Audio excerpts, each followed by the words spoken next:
Hi விவேஸ், welcome to Abi's farm. இங்கே பாருங்க, கேசர் மாம்பழம் செடிங்க.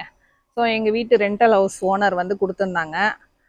நான் இது வந்து ஒரு ஸ்டெப்பாக வந்துக்கிட்டே இருக்கு. இது வந்து ஒரு 8 மந்த் செடிங்க. இது வந்து கட் பண்ணி விடலாம் அப்படின்னு நினச்சிட்டு இருந்தேன். ஏன்னா கட் பண்ணி விட்டால் தான் நிறைய பிரான்ச்சஸ் விடும், அதுக்கப்புறம் நல்லா வந்து கொடை மாதிரி அமையும் செடி அப்படின்னு சொல்லிட்டு யோசித்தேன்.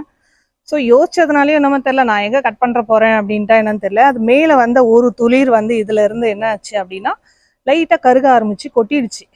சரி என்னவோ தெரியல, தண்ணி இல்லை போல, அதான் கொட்டிடுச்சு, இல்லை வேலை செய்கிறாங்களே சிமெண்ட் எதாவது பட்டிருக்கோம் அப்படின்னு நினச்சேங்க. அடுத்து துளுத்தது பாருங்க, செம்மையாக வந்திருக்குங்க.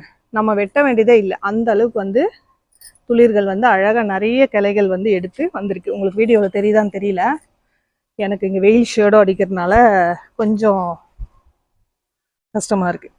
ஸோ பாருங்கள், இப்போ நிறைய பிரான்ச்சஸ் வந்திருக்குங்க. சுமாராக ஒரு 8-9 பிரான்ச்சஸ் இருக்குது.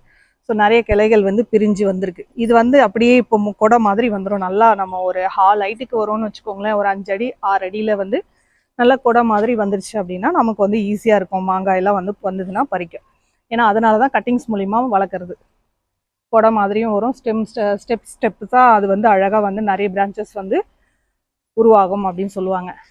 ஸோ பாருங்கள், எனக்கு ரொம்ப ஹாப்பியாக இருக்குங்க. ஸோ நம்ம வந்து இது வீட்டில் வளர்க்கும் பொழுது தான் தெரியும் அதோடைய ஹாப்பினஸ் எல்லாமே. சூப்பராக வருது பாருங்கள். இந்த வீடியோ பிடிச்சிருந்தா ஒரு லைக் பண்ணுங்கள், மறக்காமல் சப்ஸ்கிரைப் பண்ணிவிட்டு பக்கத்தில் இருக்க பெல் ஐக்கனை கிளிக் பண்ணிவிடுங்க. அடுத்த வீடியோ அடுத்த வாரம்.